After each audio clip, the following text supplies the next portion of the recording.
DoCoin is a Web3 digital token that can be utilized on India's first Web3 e-commerce platform, DoShop. Today we will guide you through the easy steps to create your account on the DoCoin wallet app. Step 1. Head to the Google Play Store by clicking the link in the description below or by searching for DoCoin wallet app. Download and install the DoCoin wallet app on your device. Step 2. Open the app and you will be greeted by the sign up screen. You have two convenient options. Either fill in the required fields or use Google account for a swift sign up. Choose the method that suits you best and follow the prompts to complete your sign up. Step 3. Now let's ensure the security of your account. Fill in your KYC details, including your Aadhaar and PAN information after the necessary validation.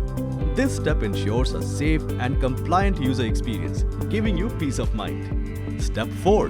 Congratulations! You have successfully signed up. You will be redirected to the homepage, your gateway to the world of DoCoin and its exclusive features.